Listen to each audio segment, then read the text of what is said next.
বন্ধুরা কেমন আছো তোমরা সবাই? আশা করি সবাই খুব ভালো আছো আর আমিও খুব ভালো আছি। তো এই ঠান্ডার মৌসুমে দেখো স্নান করে দোকানে এসে বসেছি, কারণ তোমাদের দাদাভাই বাড়ি নাই, মেয়েকে স্কুলে ছাড়তে গেছে। তো আজকে আমি তোমাদের সঙ্গে কিছু কথা শেয়ার করতে চাই। আচ্ছা বলো তো, বিয়ের পরে কি সবাই খারাপ হয়ে আসে শ্বশুর বাড়িতে? বিয়ের পরে কিন্তু খারাপ হয়ে আসে না আমার মনে হয়। আর তোমাদের কি মত একটু কমেন্টে জানিও। আর আরও একটা কথা বলি, বিয়ের পরে যারা বলে যে পরে এসে দেখে তাদের দেখে দেখে যেটা শেখে, যেরকম বলে যে কথাটা উত্তর দিত না আগে, যেরকম ধরো এখন উত্তর দেওয়া ধরেছে, পুরনো হয়ে গেছে হয়তো, তার জন্য এখন উত্তর দেওয়া ধরেছে, দেখছে শুনছে কি হচ্ছে। আচ্ছা সেটা বলা কি খারাপ নাকি? আগে উত্তর দেয়নি তাই বলে কি সারা জীবন সে উত্তর দিবে না? অবশ্যই উত্তর দেবে। এখন দেখছেন যে তাকে কেউ সাপোর্ট করছে না, সে কতদিন নিজে নিজে একা একা থাকবে?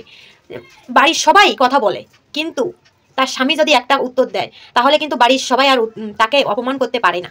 দেখছে বাড়ির স্বামী তাকে অপমান করছে, তাকে অবহেলা করছে, তাহলে বাড়ির সবাইও বলে কি ওকে তো কেউ পাত্তা দেয় না, তা আমরা বললেও বর তো কিছু বলবে না, তাহলে বলাই যাক না কেন।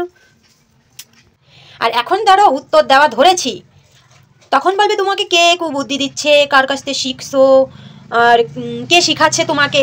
আরে কে শিখাবে আমাকে কুবুদ্ধি? আমি নিজে যেটা দেখছি নিজের বুদ্ধিতে চলছি, আমি পরের বুদ্ধিতে ভিখারি হব না। কারণ পরের বুদ্ধিতে ভিখারি হয়ে ভিখারি হলাম, তারপরে যে ক্ষতি হবে যে আমি পরের বুদ্ধিতে ভিখারি হয়েছি। হ্যাঁ আমি ভিখারি হতে চাই, নিজের বুদ্ধিতে ভিখারি হতে চাই, পরের বুদ্ধিতে। সময় কারোর জন্য বসে থাকে না, তার জন্য এক সময় ছিল উত্তর দিতাম না, এখন একটু উত্তর দেওয়া ধরেছি, তার জন্য এখন আমি সবার কাছে খারাপ হয়ে যাচ্ছি। তাতে আমার কিচ্ছু যায় আসে না, খারাপ হওয়াটাই ভালো। সময় সময় মাঝে মাঝে সবার মুখে মুখে উত্তর দেওয়াটাও ঠিক আছে, সারা জীবন কথা শোনা ঠিক নয় আমার কাছে মনে হয়। আরেকটা কথা বলি, যখন তুমি কাজ সব করতে পারবে তুমি সবার কাছে তখন ভালো, আর যখন তুমি বিমার পড়বে তখন তুমি সবার কাছে একটা হয়ে যাবে, কি বলবো, অবহেলার পাত্র, বুঝা হয়ে যাবে। কারণ তুমি এখন কাজ করতে পারছো না, তার জন্য বসে রয়েছো, বসে তোমাকে রেঁধে খাওয়াচ্ছে।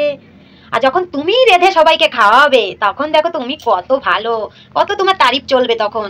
একসময়ের কথা বলি, যখন তোমার টাকা পয়সা ছিল না তখন তোমার পাশে কেউ ছিল না, যখন তোমার টাকা পয়সা হয়েছে তখন তোমার পাশে আত্মস্বজন কেন, আরো বন্ধু বান্ধব অনেক হয়েছে।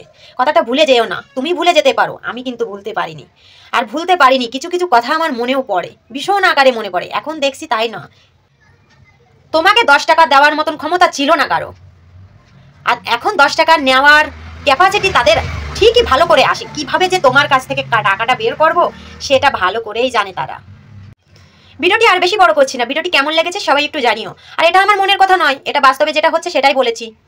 কমেন্টে জানিও কার কেমন লেগেছে, ভালো লাগলেও জানিও, খারাপ লাগলেও জানিও। তো টাটা, দেখা হবে আবারও একটা নতুন ভিডিওর সঙ্গে।